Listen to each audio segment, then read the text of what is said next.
On s'intéresse au Bénin avec la dernière ligne droite de la campagne électorale. Le pays va tourner la page du président Patrice Talon le 12 avril prochain. Quel bilan, quels enjeux? On en parle avec notre invité Wilfried Léandre Oumbeji, porte-parole du gouvernement béninois. Bonsoir. Bonsoir.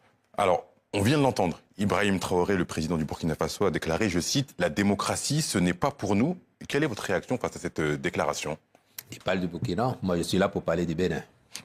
Comment réagissez-vous justement au fait que le modèle démocratique soit aussi souvent remis en cause sur le continent africain ces derniers mois, ces dernières années? Je crois qu'il appartient à chaque peuple de définir ses moyens de progression. Le Bénin fait son chemin. Nous avons dû faire, nous, beaucoup de réformes difficiles parce que nous savons que la démocratie, c'est un process, c'est une quête permanente. Quel est l'état de vos relations avec le Burkina Faso, le Niger et les autres pays de l'AES? Nous sommes demandeurs de très bonnes relations avec les autres. Le Bénin a toujours été disponible, a marqué sa disponibilité, sa main tendue. Et à l'heure où je vous parle, nous avons encore la main tendue pour avoir de très bonnes relations avec nos voisins. Dans ce climat, est-ce que toute la lumière a été faite sur la tentative de coup d'État au Bénin début décembre, et notamment le rôle de Pascal Tigri, considéré comme le cerveau de cette tentative de coup d'État? Les enquêtes progressent. Dernièrement, la police a lancé un avis de recherche contre justement l'intéressé et certains autres de ses complices.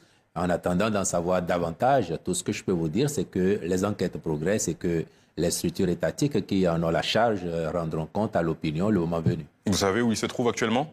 Je ne saurais le dire. Si on savait où il se trouvait, il aurait déjà été pris, sans aucun doute. Si c'était sur le territoire national, ça serait facile. Si c'était en dehors, on aurait demandé la coopération de pays qui l'abritent, lui et ses complices, afin qu'ils soient livrés pour venir répondre de leurs actes. Alors, à moins de 10 jours de la présidentielle, pouvez-vous assurer aux Béninois que l'élection se fera sans trouble, sans tension?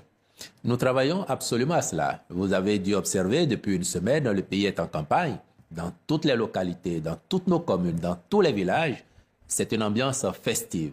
Que ce soit avec le candidat de la mouvance présidentielle, que ce soit avec le candidat de l'opposition, les populations se mobilisent et nous avons bon espoir que cette ambiance va être maintenue sur la deuxième semaine de campagne et que le 12 avril prochain, les Béninois vivront une belle fête démocratique avec à la clé une élection saluée par tous. Alors, il y a des figures de l'opposition qui ne se présentent pas, d'autres qui sont en prison.